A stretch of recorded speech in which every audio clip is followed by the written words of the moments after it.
Hey there, my name is Greg, and this is an introduction to intercultural communication. Now, what is intercultural communication? Well, very simply put, it's the study of communication between people from different linguistic or cultural groups. Pretty self-explanatory, right? Well, so why do we have to study intercultural communication? I really like this quote from Paul Roerlich. He's a political scientist. He says, "Why do we study intercultural communication? Because, like a science, it helps us understand the world around us, and like the humanities, it helps us understand ourselves."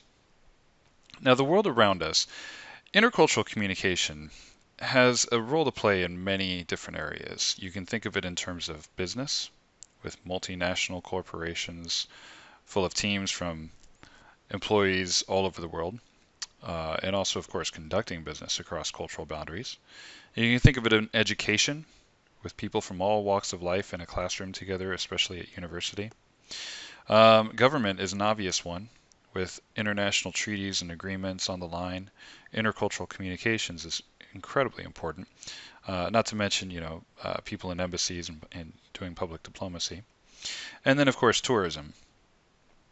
That trip you're going to take to Italy this summer, you're going to think about the food that you're going to eat or the language that you might want to learn. There's many other areas that we can think of that intercultural communication has an impact on, but these are the kind of the big areas, and they speak to that world around us. Now, in terms of understanding ourselves, one of the things that I was somewhat surprised to realize when I first started studying intercultural communication was that it helped me understand my friendships in a different light. I started looking at my family in a different way, and all number of social interactions. Because anytime you get multiple people in a group, they're going to create a culture. And we create culture whether we like it or not, whether we intend to or not. You can have culture with your significant other. Just the way that you talk, certain symbols, certain memories that you share together that have special meaning. That's all part of culture. So important to keep in mind. It's the big things in the world around us, but it also helps us see things personally in a new light. Now, to explore what culture is a little bit tougher, but we're going to rely on the work of Edward Hall. Edward Hall was an anthropologist, and he's considered the granddaddy of intercultural communication because he really started to look at intercultural communication differently, and culture in general differently than other anthropologists of his time. At one point in the 1950s, there was a study that found 140, oh, that's a terrible handwriting, 146 definitions of culture. And what Edward Hall did was he kind of boiled those 146 definitions down into some common themes that we can kind of focus on for this discussion. So Edward Hall said, number one, culture is learned. We're not born with culture. We learn it from our surroundings, from the people around us. Number two, he said that culture is a system of complex, interrelated parts. If you touch one part of the system, you impact and affect the entire system. It's language, it's behavior, it's clothing, it's all of these things playing in concert with one another to create what we know as culture. And number three, culture is shared. It's shared among groups. I don't necessarily have a culture of my own personally, but I share culture with those around me. Now, in 1959, Edward Hall wrote this book right over here, The Silent Language.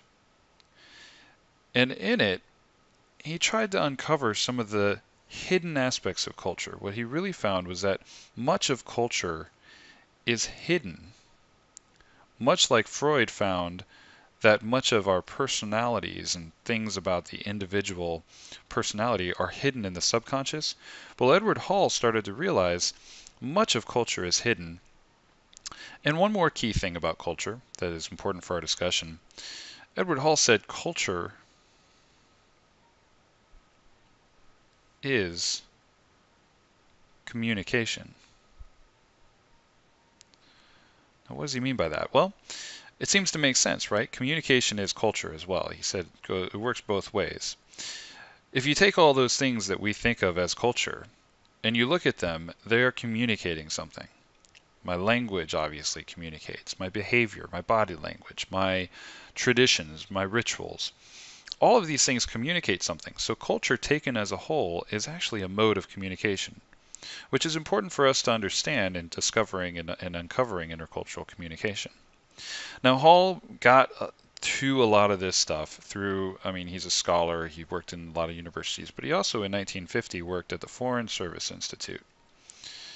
Now, this was set up by Congress to train diplomats, American diplomats, for overseas service at embassies.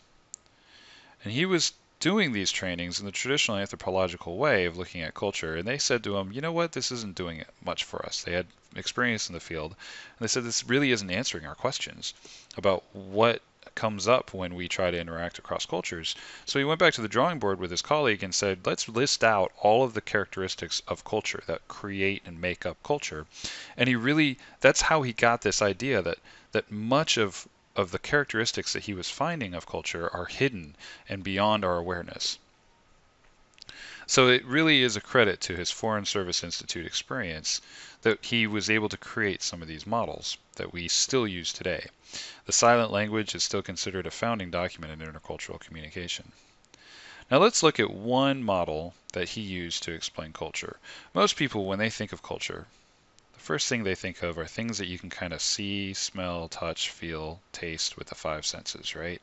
So things like language and clothes and maybe rituals and behaviors. Well, what Edward Hall said, similar to Freud with the conscious and subconscious, was this is just the tip of the iceberg. This is what we see, sure, and we think that's all it is. But really, there's a huge amount of things going on underneath the surface here. Tons of things we don't even know that makes up our culture. So beliefs might be right here on the waterline. We kind of know what our beliefs are. But underneath here, there's values. There's perceptions of time. Are you punctual in your culture? Or do you take things a little more easy, a little more casual? Space, how close do people talk when they talk in your culture?